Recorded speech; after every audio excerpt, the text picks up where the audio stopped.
구약성경 역대상 21장 1절에서 8절 말씀 다 같이 한 목소리로 받들어 읽겠습니다. 사탄이 일어나 이스라엘을 대적하고 다윗을 충동하여 이스라엘을 계수하게 하니라. 다윗이 요압과 백성의 지도자들에게 이르되 너희는 가서 브엘세바에서부터 단까지 이스라엘을 계수하고 돌아와 내게 보고하여 그 수요를 알게 하라 하니 요압이 아르되 여호와께서 그 백성을 지금보다 100배나 더하시기를 원하나이다. 내 주 왕이여 이 백성이 다 내 주의 종이 아니니까 내 주께서 어찌하여 이 일을 명령하시나이까 어찌하여 이스라엘이 범죄하게 하시나이까 하나 왕의 명령이 요압을 재촉한지라. 드디어 요압이 떠나 이스라엘 땅에 두루 다닌 후에 예루살렘으로 돌아와 요압이 백성의 수요를 다윗에게 보고하니 이스라엘 중에 칼을 뺄 만한 자가 110만 명이요 유다 중에 칼을 뺄 만한 자가 47만 명이라. 요압이 왕의 명령을 마땅치 않게 여겨 레위와 베냐민 사람은 계수하지 아니하였더라. 하나님이 이를 악하게 여기사 이스라엘을 치심해 다윗이 하나님께 아뢰되 내가 이 일을 행함으로 큰 죄를 범하였나이다. 이제 간구하옵나니 종의 죄를 용서하여 주옵소서. 내가 심히 미련하게 행하였나이다 하니라. 아멘.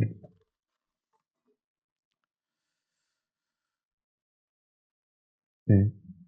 지난 시간에까지 우리는 다윗이 왕위에 오르고 그리고 수많은 전투에서 승리하는 그 시간들을 함께 했습니다.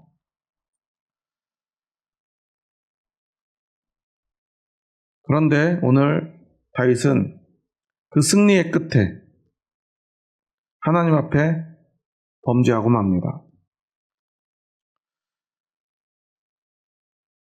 물론 인구조사를 하는 게 왜 죄일까 하는 의구심이 들지요.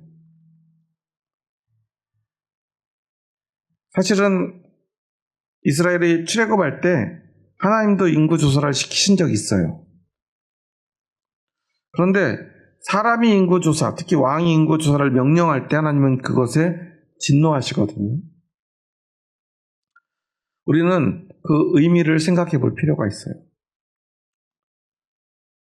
여러분도 인구 총조사 이런 거 참여해 보셨죠? 그거 왜 하죠?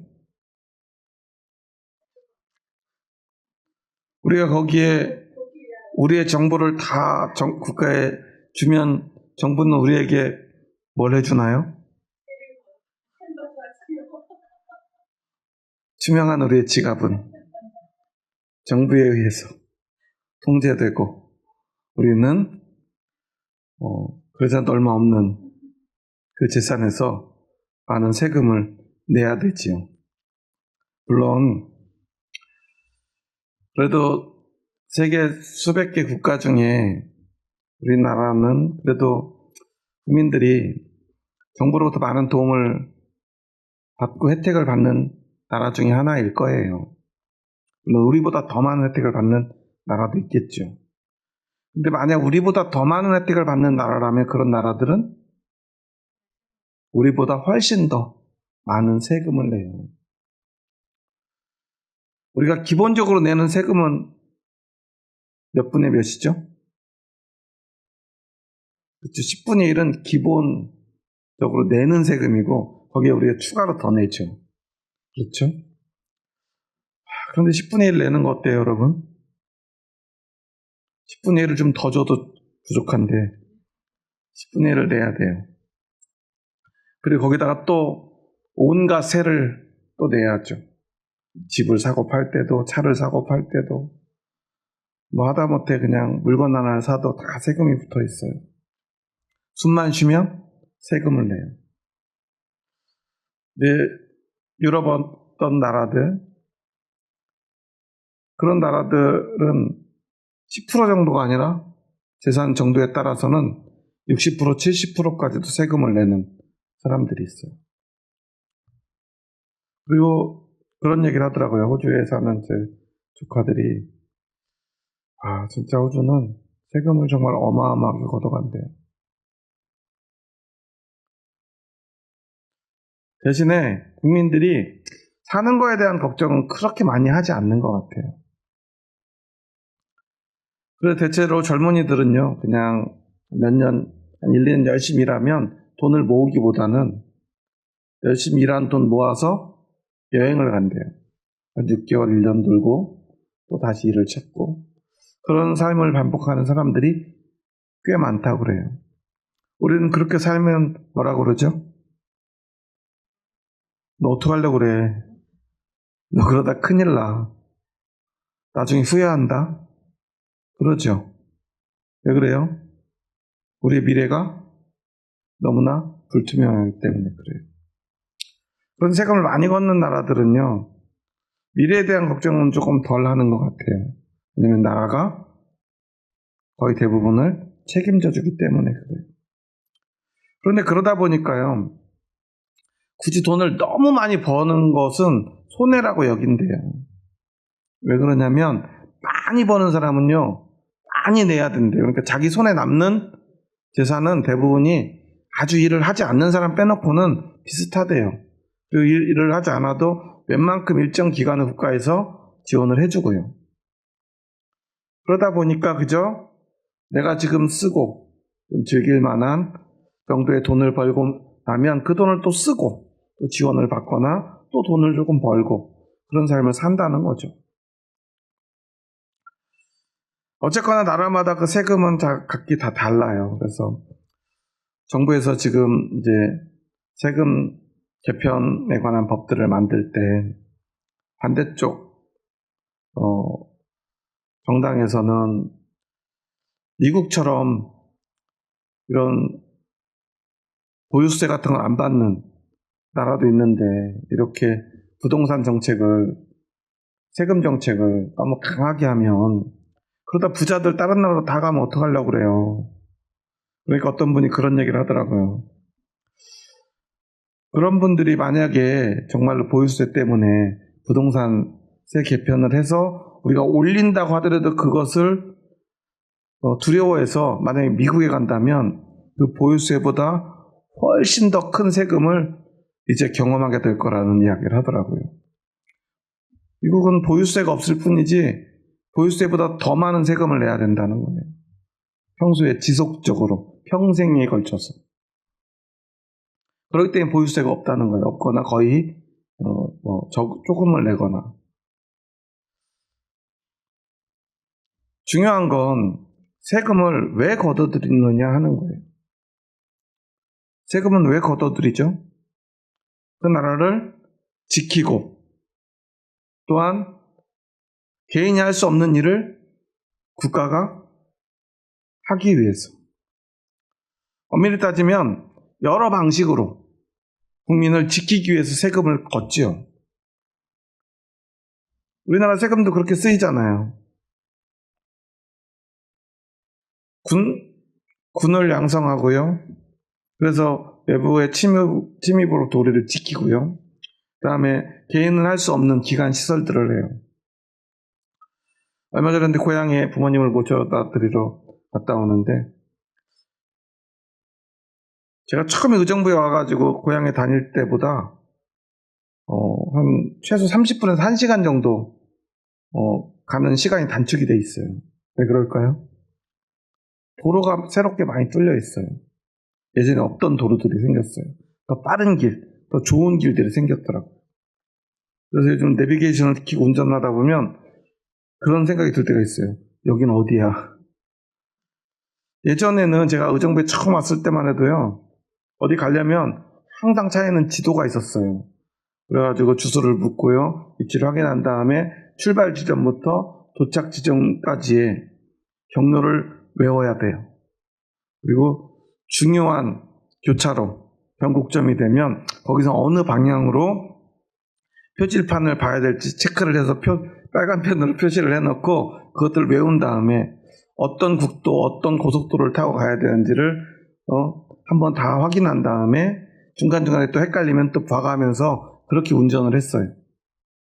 그러다 보니까 여기서 지방 내려가는 건 그나마 나은데 지방에서 서울에 올라오면 어때요? 대충 근처까지는 잘 가는데 집을 찾을 수가 없어요. 제가 처음에 서울에 올라오는 그 운전을 할 때 일이에요. 도저히 길을 못 찾겠는 거예요. 지도를 보고 주소를 가지고는. 아무 생각 없이 이 길이 아닌가 봐 하고 유턴을 딱 했는데 경찰이 이렇게 부르더라고요. 불법 유턴을 한 거예요.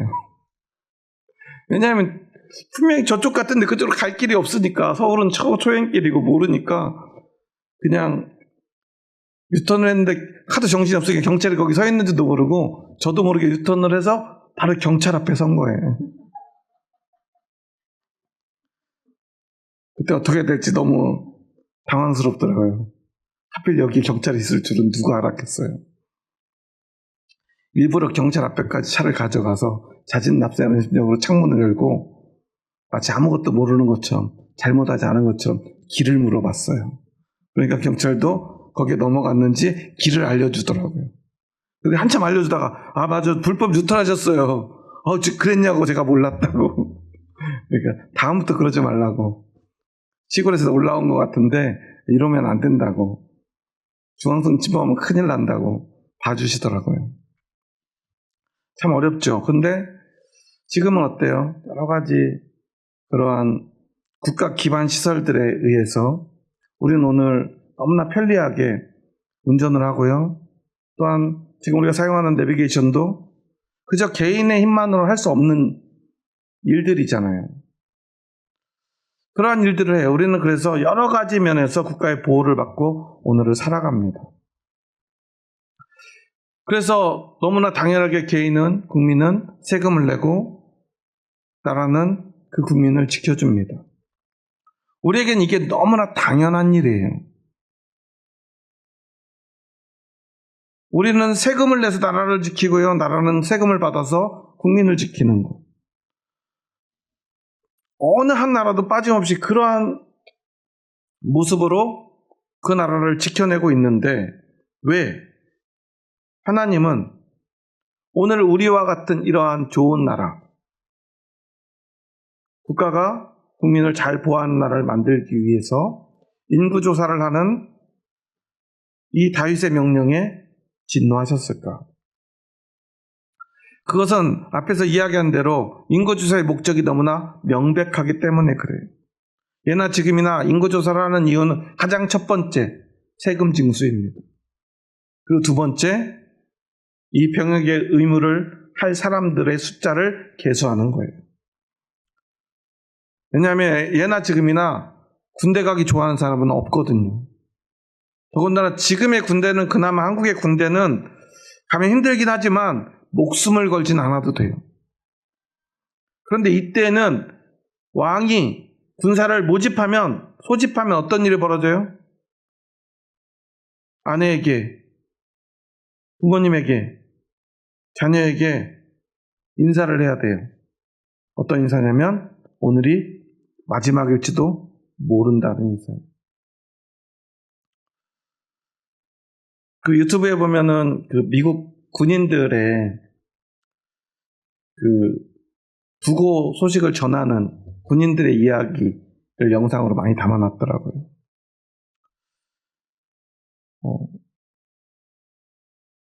다양한 인종이 모여 사는 나라. 그러다 보니까 이 나라를 위한 희생에 대한 경의를 표하지 않으면, 그 존엄을 존중해주지 않으면 누가 군대에 가겠습니까? 그러다 보니까 그들은요, 특별히 그 전사자들에 대한 예를 최선을 다해 갖추는 것 같아요. 한 집에요, 그런 병사 2명이 찾아옵니다. 누구누구를 아느냐고. 그러니까 그 나이든 아버지가 나와서 막 화를 내요. 그러면서 자기 딸의 이름을 부르니까 더 불같이 화를 내면서 딸을 막 부릅니다. 왜 그런가 보니까 전부터 아버지가 반대했던 남자랑 딸이 몰래 결혼을 했던 거예요. 그러니까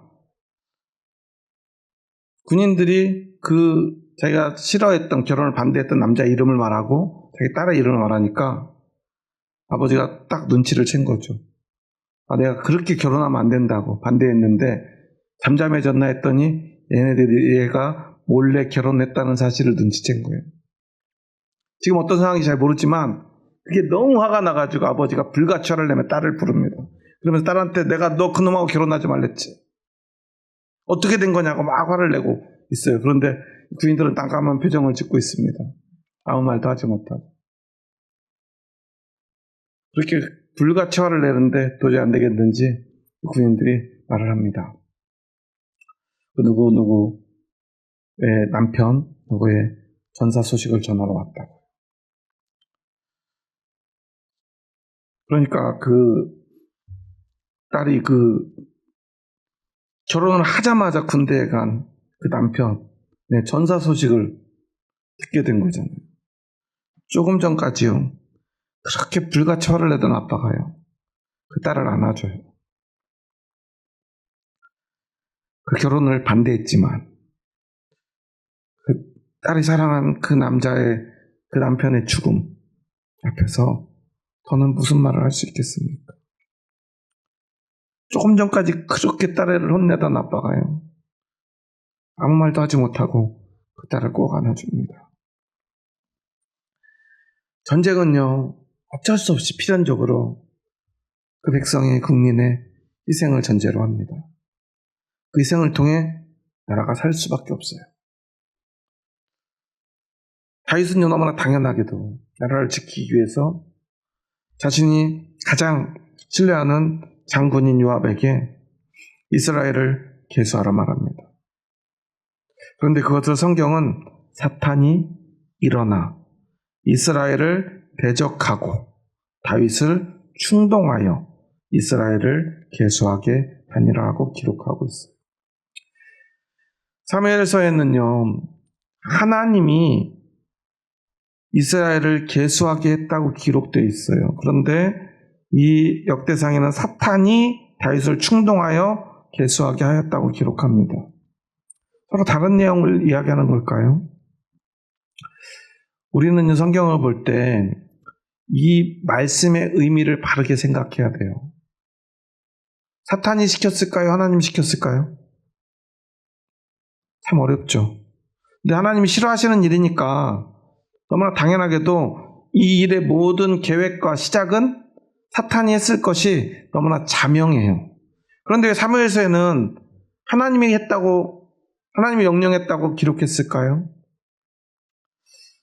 우리가 이 말씀들을 통해서 유추해 볼 수 있는 건 이 뒤에 보면 이 계수를 통해서 하나님은 이스라엘을 심판하세요.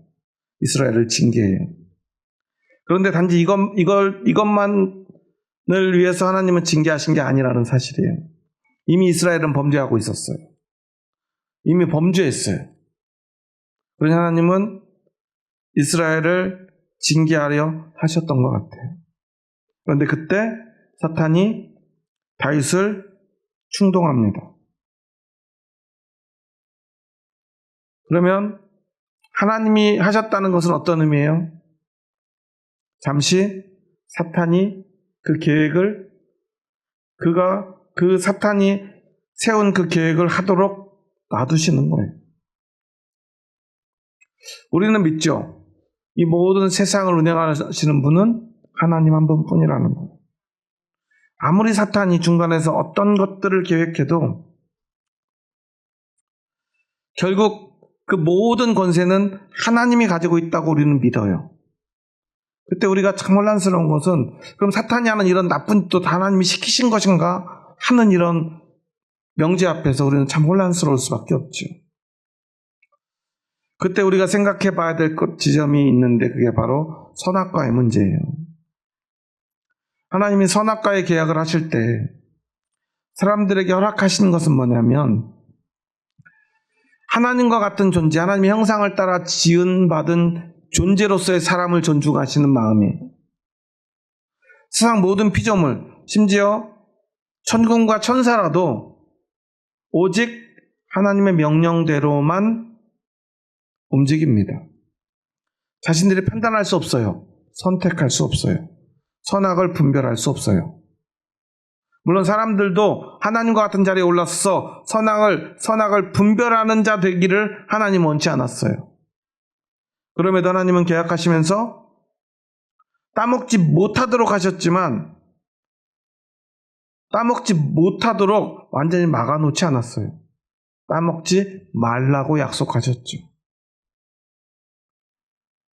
먹을 수도 있도록 놔두신 거예요. 왜냐하면 하나님은 사람을 하나님의 도구나 꼭두각시처럼 만든 것이 아니라 하나님의 형상을 따라 만드셨기 때문에 이 말의 의미를 우리는 깊이 생각해 볼 필요가 있어요. 그래야만 우리는 하나님의 섭리를 이해할 수 있는데 하나님은 세상 모든 것들을 하나님의 손으로 운행하시는 분이에요. 하나님 마음대로 다 할 수 있는 거죠. 사람을 만드실 때도 하나님이 만드셨어요. 일방적으로 만드셨지만 사람에게는 하나님의 숨을 불어넣으시고 하나님의 형상대로 만드시고 사람과 계약을 하심으로 사람에게도 하나님과 같은 권한을 주세요. 그게 바로 우리가 보통 흔히 말하는 자유의지입니다. 우리가 선택할 수 있어요. 옳은 것도 그른 것도. 그런데 우리는 그것을 통해 무엇을 할 것이냐, 그것을 끊임없이 선택할 수 있는 거예요. 그런데 하필 그것이 왜 선악과이냐 하는 문제가 남겠죠. 우리가 그것을 다 알 수는 없지만 분명히 이유가 있겠죠. 왜냐하면 하나님이 가진 능력 중에, 아니 하나님이라고 하는 존재, 그 존재를 통해서 세상 모든 피조물과 구별되는 가장 중요한 요소, 그것은 바로 선악의 기준입니다. 우리는 세상 모든 것의 선악의 기준이 어디에 있다고 믿죠? 하나님께 있다고 믿어요. 그런데 오늘날 많은 사람들은 뭐라고 그래요? 선악과 이런 이야기하면 믿지 않는 분들은 뭐라고 그래요? 쉽게 말해서 한마디로 이렇게 표현해요. 하나님이 잘못했어. 하나님이 잘못했네. 아니면 좀 순화해서 하나님이 너무했네. 그래요. 하나님 다 아시고도 선악과를 만드셨다면 너무한 거죠. 잘못한 거죠. 그런데 그것은 우리를 죄에 빠뜨려서 심판하려는 하나님의 계획이 아니에요. 우리가 하나님의 형상임을 하나님께서 선악과의 약속을 통해서 우리에게 보여주신 거예요. 너희는 내 인형이 아니야. 너희 나와 같은 존재야. 스스로 선택할 수 있어. 그리고 나는 내가 선한 길을 선택했으면 좋겠어.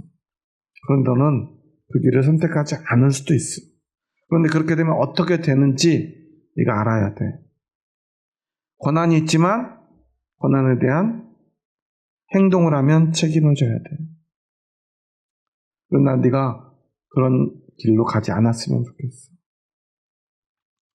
우리 자식을 키울 때도 마찬가지죠. 우리는 그래서 하나님의 심정으로 자녀를 키울 수밖에 없어요. 우리도 어렸을 때 그토록 사고 쳐놓고 우리는 아이들이 잘못하면 불같이 화를 내죠. 아이들을 보면 마음에 들어요, 안 들어요? 보통 부모님들이 마음에 들어하는 자녀는요, 적어도 몇 가지 조건이 있어요. 외모가 내가 생각하는 이상형 이상이어야 되고요. 엄마 아빠의 말이라면 무조건 순종으로는 좀 부족해. 복종해야 돼요. 그리고 학업으로 하자면 최소한 어디는 가야 돼요? 그렇죠. 저 S대 정도는 들어가줘야 돼요. 그러면 조금 마음에 들 거예요. 그래도 마음에 안 들 수 있어요. 취직도 잘해야 돼요. 배우자는 또 어때요? 자기가 결혼하는 건 아닌데 누구 마음에 들어야 돼요? 엄마 마음에 들어야 돼요.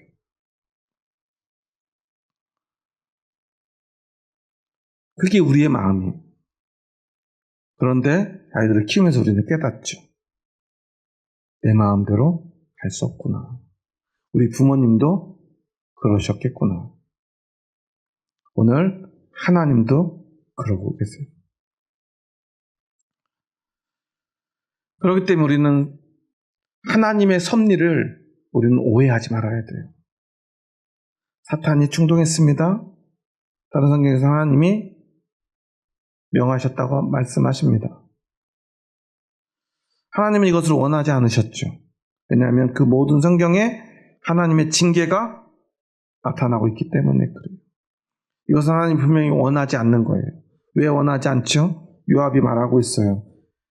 다윗이 요압에게 말합니다. 너는 브엘세바에서 단까지 이스라엘을 계수하고 돌아와 내게 보고하여 그 수요를 알게 하라.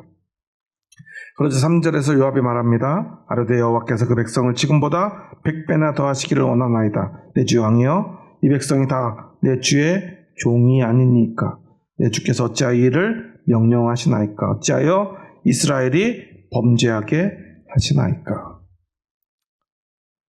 왜 이스라엘이 범죄하게 하시나이까? 라고 말하고 있어요. 사실 요압도 그렇게 좋은 사람은 아니에요. 이제 뒤에 보면 요압이 잘못하는 것들이 또 나와요.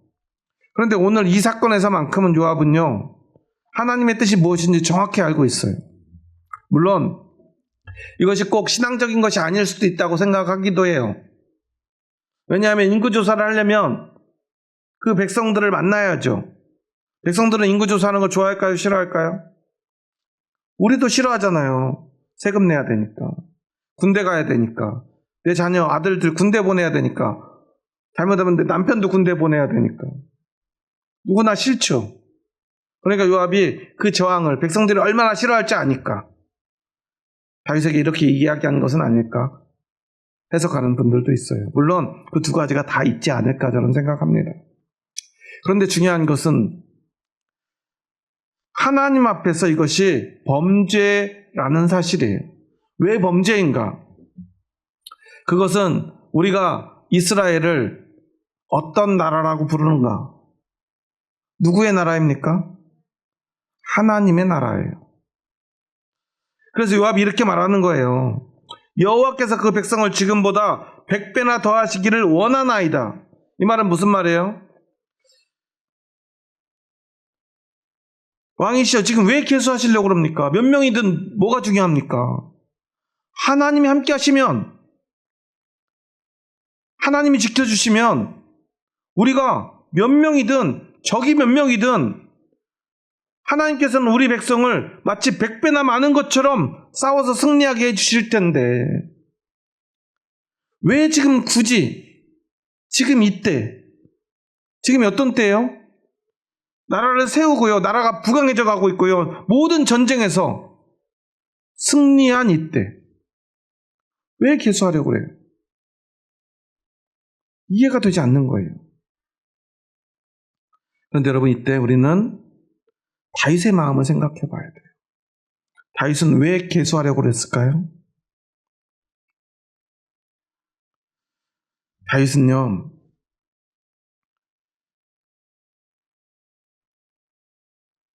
그 왕이라고 하는 자리에 앉아 보니까, 그리고 수많은 전쟁을 치러 보니까, 그래서 기도하고 하나님의 도우심으로 승리해 보니까 어때요? 내일이 불확실해요. 여러분 한번 생각해 보세요. 여러분 믿음이 있으시잖아요. 그렇죠? 하나님이 여러분에게 밤에 찾아와서 말씀을 하십니다. 너 앞으로 어떤 삶을 살래? 그럼 우리는 지금 제 부동산은 어느 정도 있고 내 남편은 지금 한 달에 얼마 정도씩 벌고 있으니까 그 중에 얼마를 뭐 보험도 넣고 또 연금도 넣고 또 이렇게 하다 보면 몇 살에 은퇴를 할 텐데 그때까지 한 달에 얼마씩 모으면 뭘 어떻게 살 수 있고, 요즘 또 오늘 코스피 7점 넘었죠. 남들은 다 오르고 있는데 대통령이 사라고 그럴 때 안 사, 우리들은 지금 손가락만 빨고 있잖아요. 사신 분도 계신가 모르겠는데 참 신기한 건요. 코스피가 7천, 오늘 300이 넘었죠? 근데 제 주변에 주식으로 돈 벌었다는 분 한 명도 없어요. 참 신기하죠?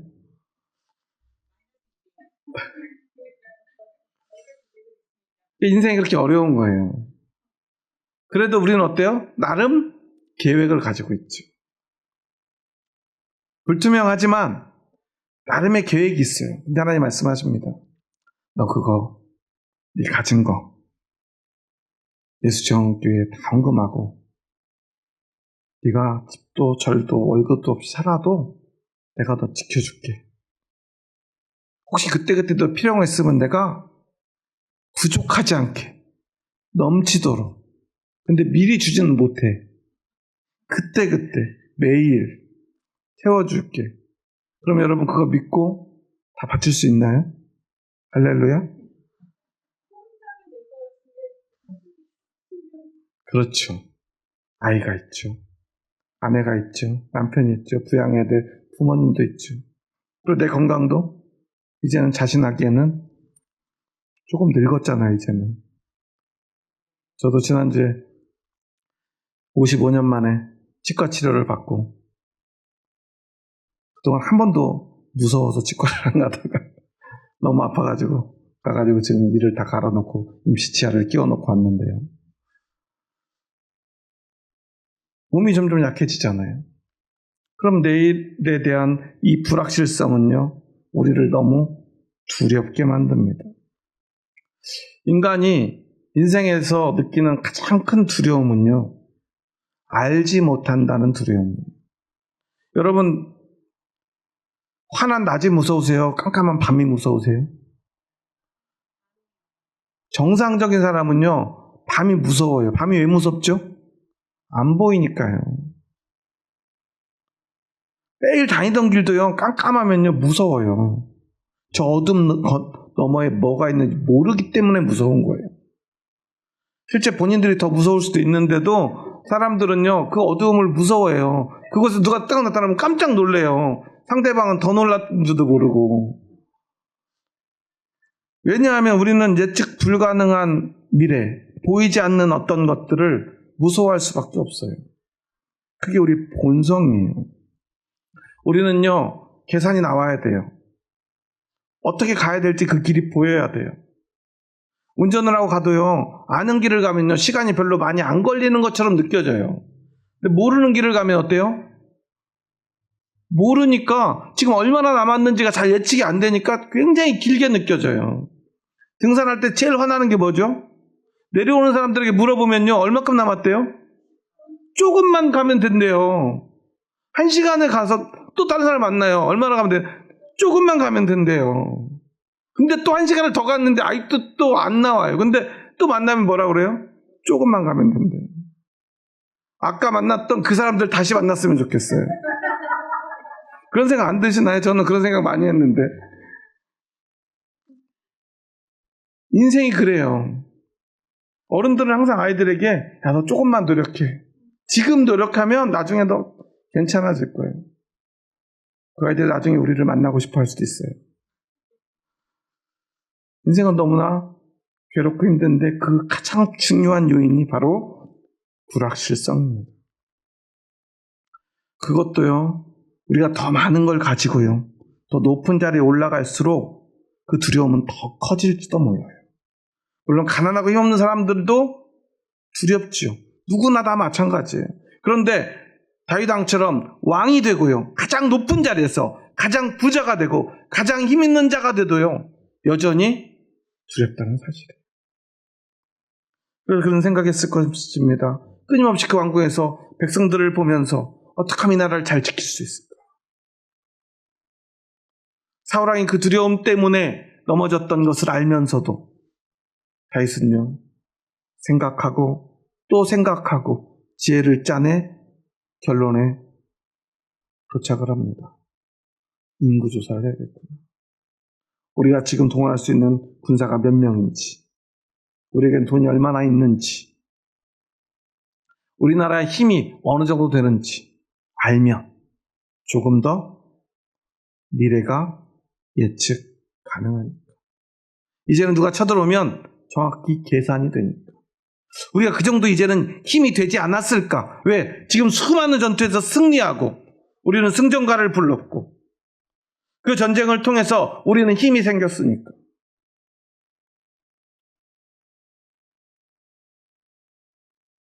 그곳에서 안전하고 싶은 마음, 미래를 예측하고 싶은 마음, 계산을 내가 내 힘으로 하고 싶은 그 마음, 그래서 안심하고 싶었어. 그는 요압을 불렀던 것입니다. 계수하고 하라. 계수하고 나니까 어때요? 이스라엘 중에 칼을 뺄 만한 자, 즉 전쟁에 나갈 만한 젊은이가 몇 명이 됐어요? 110만 명. 남유다에는 몇 명이에요? 47만 명. 여러분, 출애굽할 때요, 이스라엘 전체 인구보다 지금 전쟁에 나갈 만한 젊은이들만 계수했는데요, 출애굽할 때보다 인구가 더 많아졌어요. 출애굽할 때 전체 어린아이까지 다 포함한 인구보다요, 지금 전쟁에 나가 싸울 만한 군사의 숫자가요 더 많아졌어요. 왜냐하면 지금 110만에 47만이니까 157만 명이잖아요. 근데 여기에는 레위인과 베냐민이 빠져 있어요. 그러니까 거의 200만 명이 지금 당장 전쟁을 할 수 있는. 우리나라 국군은 몇 만이죠? 예전 제가 군대 있을 때 60만 명이었는데 지금은 아마 숫자가 좀 줄었을 것 같아요. 그런데 우리나라가 이 정도 규모의 나라에서 당장 나가 싸울 수 있는 지금 훈련된 군인이 60만 명이라면 외국에서는 깜짝 놀란대요. 더군다나 우리는 얼마나 많은 좋은 장비를 가지고 있어요. 그것뿐이 아니잖아요. 제대했는데도 당장 총을 주면 싸울 수 있는 예비군들이 얼마나 많아요. 저는 예비군도 끝나고 민방위도 끝났는데 민방위 대원들도 지금 나가면 당장 싸울 수 있어요. 5천만 명 중에 한 2천만 명은 아마 싸울 수 있는 나라가 우리나라일 거예요. 그러니까 다윗이 아마 그 숫자를 듣고 안심이 됐을 거예요. 야, 이제는 웬만하면 싸우면 안 지겠구나. 여러분, 이것은 믿음입니까? 우리는 이것을 믿음이라고 하지 않아요. 믿음은요, 믿을 수 없어야 믿을 수 있는 거예요. 그렇잖아요. 이미 알고 있어요. 이미 다 준비되어 있어요. 여러분, 우리는 언제 기도하죠? 부족할 때 기도해요. 모를 때 기도해요.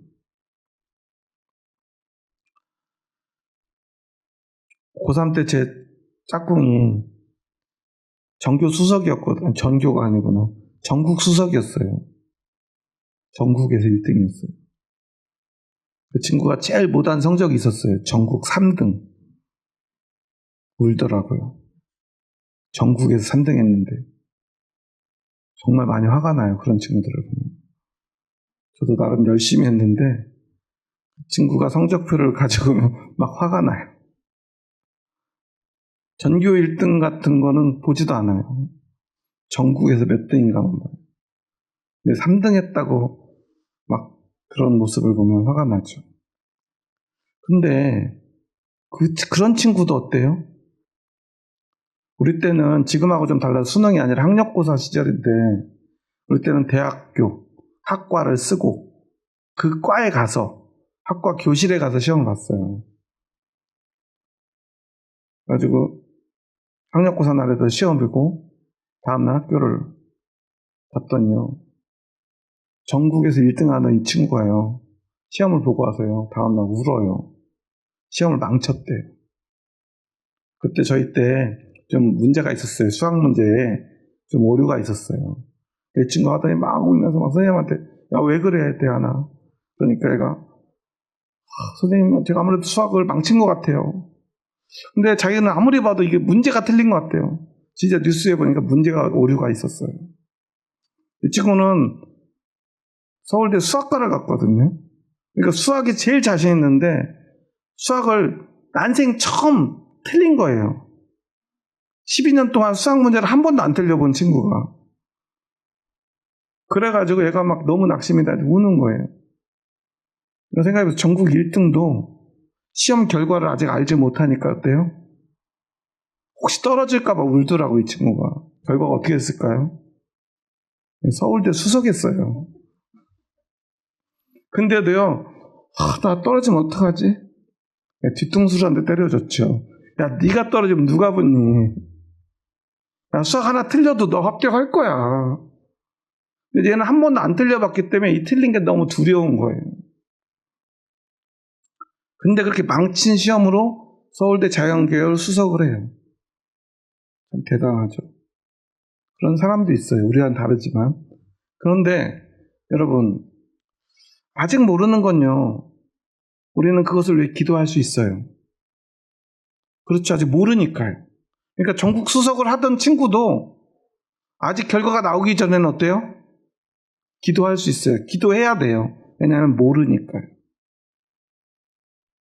결과가 나올 때까지는요, 기도해야 돼요. 그게 우리 인생이에요. 믿음의 원리를 우리는 정확히 알고 있어야 돼요. 미래를 모르는 사람들이 기도합니다. 미래가 보이지 않는 사람들이 기도합니다. 미래가 두려운 사람들이 기도해요. 이미 알고 있는 사람 어때요? 그럼 알고 있는 것을 위해서 기도해 본 적 있나요? 아직 결과는 안 나왔는데 어떤 아는 사람을 통해서 불법적인 루트로라도 이미 내 결과를 알았어요. 합격했어요. 기도할 필요가 없죠. 옆에서 기도해 준다고 합니다. 기도 안 하셔도 돼요. 근데 몰라요. 그럼 어때요? 기도해 준다고 그래요. 그럼 뭐라 그래요? 저는 제가 교회 열심히 다니는 걸 친구들이 다 아니까, 친구들이 저는 교회 학생회장이었는데, 친구들이 저를 학생회장으로 불렀어요. 교회 학교, 고등부 학생회장, 중고등부 학생회장인데, 하도 교회 문제로 선생님들하고 많이 다투니까, 소문이 나가지고, 교회 안 다니는 애들도 제가 학생회장인 줄 알아요. 근데 어떤 애들은 그 학생회장이 학교 학생회장인 줄 아는 애들도 있었어요. 교회 학생회장이었는데. 그러니까 어때요?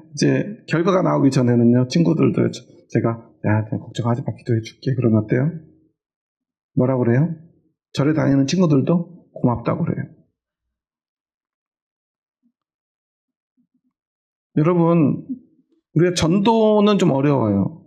그런데 교회 안 다니는 사람들, 심지어 절에 다니는 사람들도요, 어려운 일 있을 때 기도해 준다고 뭐라 그래요? 다 고맙다고 그래요. 기도해달라고 그래요. 웬만하면.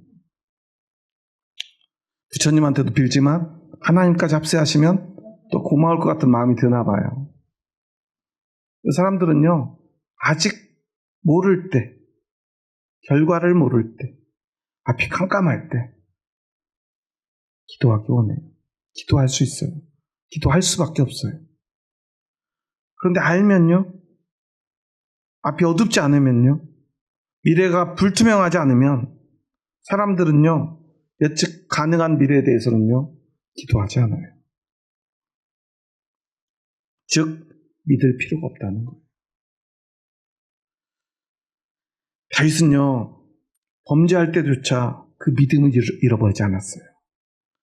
여러분, 사무엘 상하, 열왕기 상하 말씀과 역대 상하의 가장 결정적인 차이는 뭐냐면, 다윗의 실수나 다윗의 범죄를 기록하지 않아요.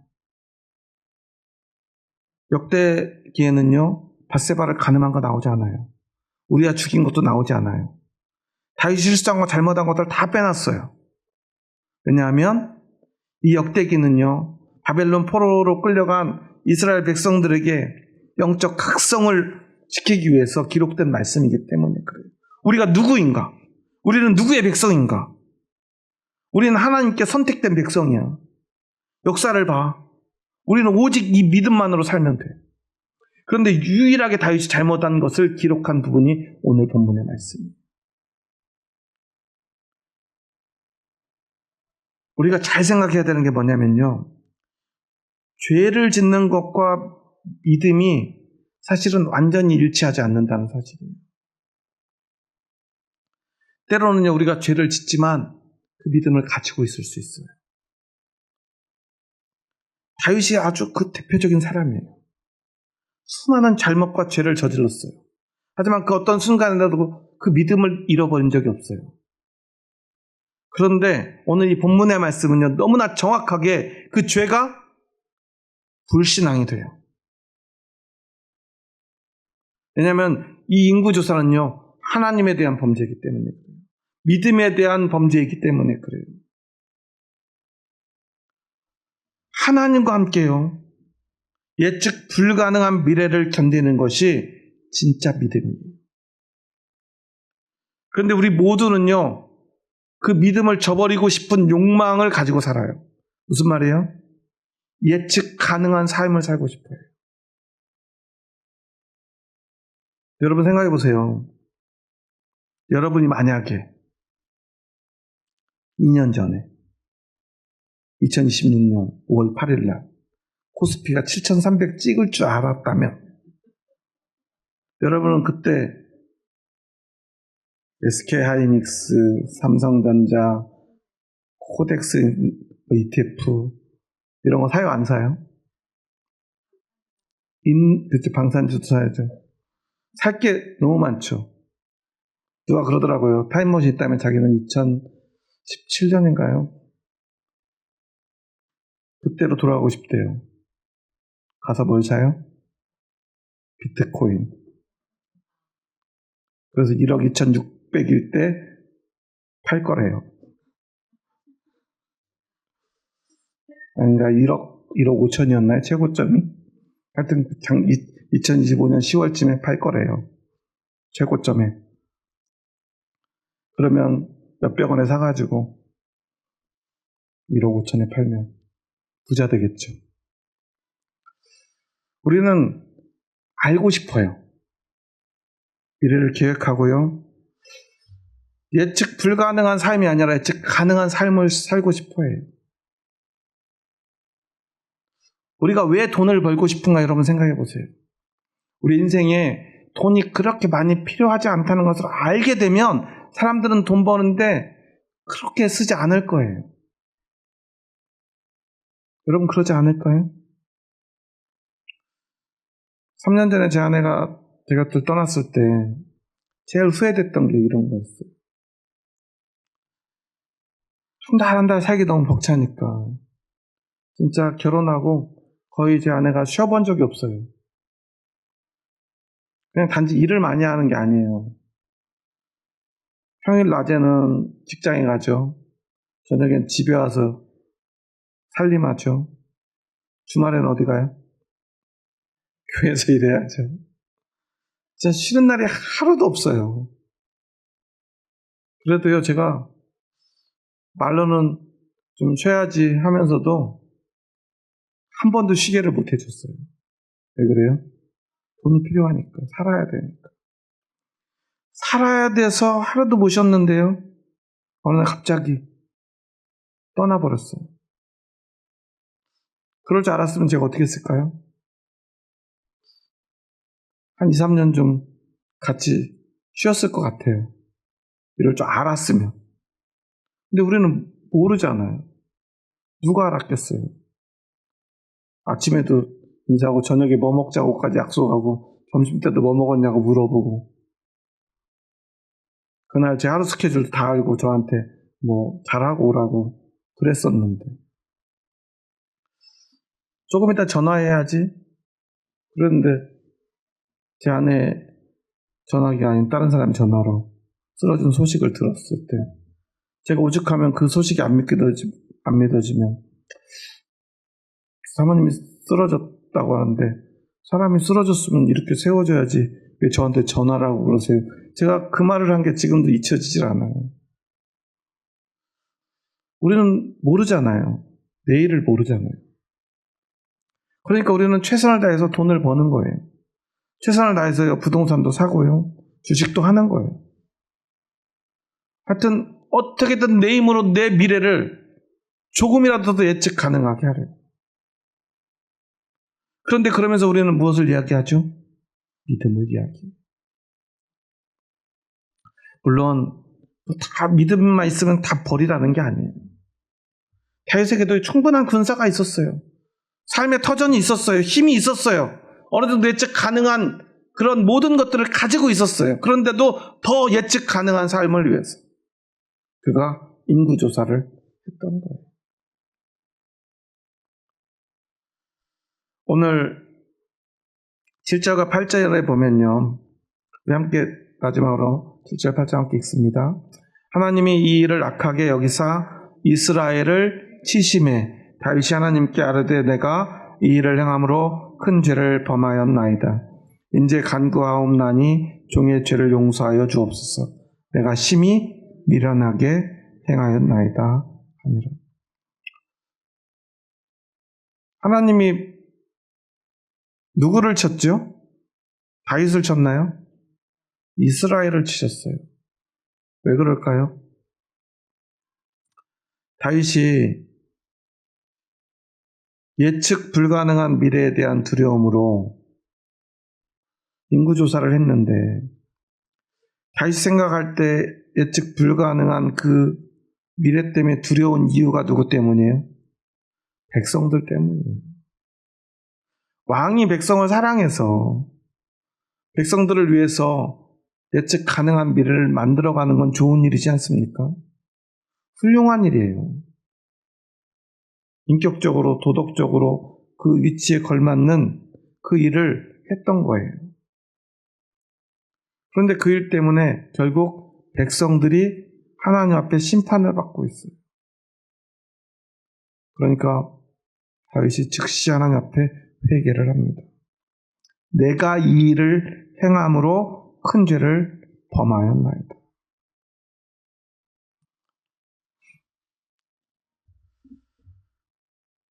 다윗이 범한 죄는요, 세상적으로 보면 절대 죄가 될 수 없을 뿐더러 오히려 그 누구보다 왕으로서 정확하게 그 일을 해야 될 때 그 일을 한 것밖에 없어요. 그런데 믿음의 눈으로 보면요, 이것은요, 그 어떤 죄보다 큰 죄였다는 사실이에요. 왜냐하면 그 죄 자체가 믿음을 저버리는 것이기 때문에. 하나님이 아닌 내가 미래를 예측 가능하게 만들려 했기 때문에.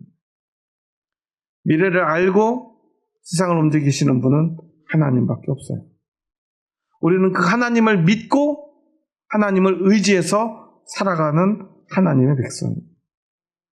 그러면 하나님은 이스라엘 백성이 아닌 다른 나라의 왕이 인구조사할 때 그들을 심판하셨을까요? 그럴 이유가 없죠. 그들은 하나님의 백성이 아니니까요. 그렇게 살아가는 게 정당해요.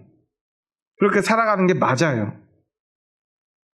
그런데 하나님의 백성은, 하나님의 백성을 이끌 왕은 그래서는 안 된다는 거예요. 제가 목회를 하면서 하나님 앞에 기도하고 약속한 게 하나 있어요. 특히 개척을 하면서. 원래 개척 전에는 저는요, 겁이 많아가지고 어떤 일을 하려면 정말 계획을 오래 세워요. 그런데 계획을 아무리 세워놔도요, 잠이 안 와요. 왜냐하면 모든 일은 계획대로 되지 않거든요. 그러면 계획대로 되지 않는 게 너무 무서워요. 그래서 계획하고 또 계획하고 점검하고 확인해보고 이게 맞는지 틀리는지 생각해보고. 그래서 제가 제일 좋아하는 바둑 기사가 이창호였는데 이창호가 했던 말이 있어요. 이창호의 바둑을 표현하는 말도 되기도 하고요. 돌다리도 두드려보고 건너지 않는다. 웬만하면 돌다리를 건너지 않아요. 반집이라도 이기고 있으면요, 단 한 걸음도 건너지 않아요. 그냥 반집만 이겨요. 물론 그게 얼마나 어려운지 바둑을 더 보신 분들은 알아요. 지금 내가 얼마큼 이기고 있는지 지고 있는지 그걸 잘 모르기 때문에 너무 바둑을 두면서도 되게 무섭거든요. 이창호는 그 수를 다 알고 있는 사람처럼 제 3자가 막 수를 계산해가지고 반집 정도 이기고 있는 건데 진짜 맞는지 틀린지 모르겠는데 그 정도 되는 것 같은데, 근데 계속 저렇게 안전하게 두다가는 잘못하면 역전될 텐데 근데 그냥 반집만 그대로 이겨서 나중에 계산해 보니까 딱 반집을 이겨요. 그렇게 안전하게, 정확하게, 모험하지 않고, 실수하지 않고. 저도 그렇게 살고 싶은 사람이었어요. 근데 개척을 해야 돼요. 기도를 하는데요. 하나님이 주신 응답은 딱 하나였어요. 넌 어떻게 할래? 제가 할 수 있는 말은 하나밖에 없었어요. 왜냐하면 아무것도 없었거든요. 원래는 개척 전에 개척을 어떻게 할지 계획서가 제 머릿속에 꽉 차 있었는데 상황이 아무것도 할 수 없고 아무것도 없이 그저 그냥 저는 그냥 집에서 가족들하고 예배 드릴 수밖에 없는 상황에 내던져졌어요. 물론 개척을 하지 않으면 길이 있었어요. 어디든 원서 서서 어디든 가면 됐어요. 그런데 의정부에 올 때 저는 의정부에서 개척하기로 하나님 받고 약속을 했었어요. 그런데 계획을 할 수 없는 상황에 딱 던져지니까 제가 할 수 있는 일은 기도밖에 없었어요. 그래서 그때 하나님께 기도한 게 이거였어요. 하나님이 인도하시는 대로 따라가겠습니다. 그로부터 벌써 17년이 지났어요. 진짜 저는 굶어 죽게 되면 어디든 가야지. 굶어 죽을 것 같은 위기는 17년 동안 계속됐어요. 지금도 그런 것 같고요. 그런데 그럴 때마다, 두려울 때마다 기도하는 건 오직 하나였어요. 하나님이 오늘 나를 지금 여기에서 인도하고 계시니까. 많은 분들이요, 목사님 그렇게 계획 없이 하시면 안 돼요. 그분들의 말이 저는 충분히 이해가 돼요. 그렇게 말씀하시는 게. 더 계획하셔야죠. 더 노력하셔야죠. 뭔가 새로운 걸 해보셔야죠. 끊임없이 저에게 도전하시는 분들이 있었어요. 그럴 때마다 저는 이 이야기를 했어요. 저도 원래 그런 스타일인데 하나님하고 약속한 것 때문에 저는 하나님 인도하시는 대로 그냥 저는 가만히 있을 뿐입니다. 하나님 인도하실 걸 믿고요. 물론 저도 사실은 제가 제일 힘듭니다. 그런데 어쩔 수가 없어요. 왜냐하면 저는 그게 제 믿음이라고 생각하기 때문이에요. 물론 여러분에게 아무 대책 없이 사시라는 게 아니에요. 우리는 계획하고 준비하고 열심히 살아야 돼요. 세상에서 말이죠. 그런데 그 속에서라도 우리는요, 여전히 불확실한 그 미래를 가지고 내일을 알 수 없는 그 두려움 속에서 하루하루를 살아갈 수밖에 없어요. 그 마음을, 예측 불가능한 미래를 견딜 수밖에 없는 그 마음을 하나님과 공유하며 하나님을 의지하며 그 시간을 견뎌내는 그 모든 시간, 결과가 중요한 게 아니에요. 결과가 어떠하든지 그 시간을 함께하는 시간이 바로 믿음인 것입니다. 그렇게 저는 지금까지 왔어요. 어떻게 보면 무책임해 보일 때도 있었어요. 저도 정말 너무 두려울 때도 있었어요. 이렇게 해도 괜찮은가 생각이 될 때도 있었어요. 잠시 저도 하나님 몰래 계획을 해보려고 하던 때도 있었어요.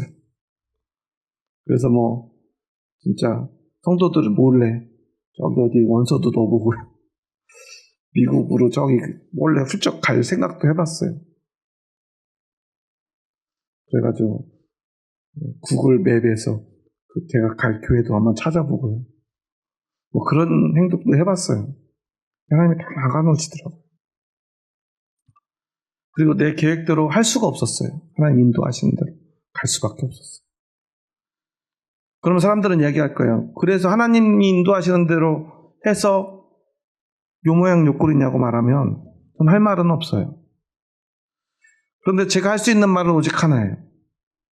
제가 믿는 건, 제가 생각하는 믿음은 성공하는 것 아니고 내가 생각한 그것을 이루는 것이 아니고 여전히 불안하지만 불확실하지만 그 예측 불가능한 그 미래를 하나님과 함께 견디는 그 모든 시간이 나는 믿음이라고 생각한다. 힘들어도 그 시간을 견디는 것이고 그 시간을 견딘 결과가 어떠하든지 그것을 받아들이고 그것에 감사하고 기뻐하며 그리고 오늘 이곳까지 나를 인도하신 하나님이 내일도 나를 인도하실 것을 믿는 것, 그것이 믿음이라고 생각한다. 그러면 많은 분들이 답답해합니다. 그러니까 그렇게 하시죠. 그런데 어쩔 수 없습니다. 사람마다 가야 할 길은 다르고요. 믿음의 고백도 다릅니다. 하지만 제가 아는 성경은 하나님의 말씀 가운데 드러난 믿음은 그런 것입니다. 예측 불가능한 그 미래를 견디며 그 모든 시간을 하나님께 드리고 하나님과 함께하는 것. 그것은요, 다윗에게도 너무나 힘든 일이었다는 사실이에요. 여러분 각자에게도 예측할 수 없는, 예측 불가능한 그 미래에 대한 두려움이 남아있으리라고 생각이 들어요. 최선을 다해 그것들을 하나하나 제거하며 오늘까지 살아오셨을 거예요. 그래도 여전히 예측할 수 없는 것들이 있어요. 심지어 우리보다 수백 배, 수천 배 많은 돈을 가지고요, 더 높은 직위에 올라 있고요, 안정된 삶을 사는 것 같은 사람들에게도 알 수 없는 내일이 여전히 기다리고 있습니다. 그때 우리에게 믿음이 있다면 우리의 삶은 완전히 달라질 것입니다. 다윗이 오늘 즉시 하나님께 회개했던 것. 어떤 사람들은 다른 부끄러운 기록은 다 빼놓고 이것을 기록한 이유는 다윗이 이 일에서 즉시 회개하고 그 회개의 결과로 하나님께서 더 좋은 약속들을 해주셨기 때문에 그 약속을 기록하기 위해서 이것을 기록한 것이다 말하기도 합니다. 하지만 저는 그것보다 더 중요한 것이 바로 참 믿음이 무엇인가를 우리에게 보여주시기 위함이 아닐까 저는 생각합니다. 여러분의 믿음은 어떤 믿음입니까? 여러분이 꼭 이루고자 하는 어떤 소원 성취를 위한 믿음입니까? 아니면 조금 더 안정된 미래를 위한 간절한 소원을 비는 믿음입니까? 아니면 남들보다 조금 더 잘 살기 위한 믿음입니까? 우리는 기억해야 합니다. 하나님 앞에서, 하나님의 백성으로서 그런 믿음은 없다는 사실을 말이죠. 여러분의 삶이 남들보다 더 예측 불가능하다면 하나님은 오늘 여러분을 다른 사람들보다 더 가까이 하나님의 품으로 부르고 있다는 사실을 여러분 기억하시기 바랍니다. 여러분에게 더 큰 믿음이 필요하다는 사실을 기억하시기 바랍니다. 그리고 하나님은 그 믿음을 소중히 여긴다는 사실을 여러분들이 믿고 고백할 때 그 믿음을 통해 하나님은 여러분에게 예측 가능한 미래를 주시지 않을지 몰라도 예측 불가능한 그 가장 두려운 순간에 여러분의 손을 잡아주실 것입니다. 그리고 우리가 예측한 것보다 더 좋은 미래를, 아니 진짜 소망을, 우리가 알 수 없는 진짜 희망을 우리에게 허락하실 줄 믿습니다. 오늘 그것을 위해서 기도하는 저와 여러분이 되었으면 좋겠습니다. 오늘 이 밤에는 적어도 하나님 앞에 진짜 믿음을 고백했으면 좋겠습니다. 열심히 인구조사하면서 믿음이 있노라 하지 않았으면 좋겠습니다. 그 인구조사하며 살았던 그 삶을 하나님 앞에 회개하는 기도를 드리시고요. 하나님, 나의 삶이 예측 불가능한 미래로 가득 차 있다 할지라도 저는 오히려 그것을 붙들고 하나님께 나아가겠습니다. 예측 불가능한 미래를 하나님과 함께 견뎌내겠습니다. 고백할 수 있는 저와 여러분 될 수 있기를 주님의 이름으로 축원합니다. 기도하시겠습니다. 하나님 감사합니다. 저희 부족하고 연약한 자들 사랑하셔서 저희들을 주님의 뜻 가운데로 불러주시니 감사합니다. 우리는 열심히 그렇게 주님을 믿었고 기도하며 또한 세상에 나아가서는 땀 흘려 일했습니다. 남들보다 2배, 3배 더 열심히 살았습니다. 하지만 여전히 우리의 삶은 너무나 고달프고 너무나 힘이 듭니다. 다른 사람들보다 우리의 미래는 점점 더 불투명해져 가고 있습니다. 왜 기도하는데, 왜 더 열심히 믿었는데 우리의 삶은 오늘 이 자리에 있을까?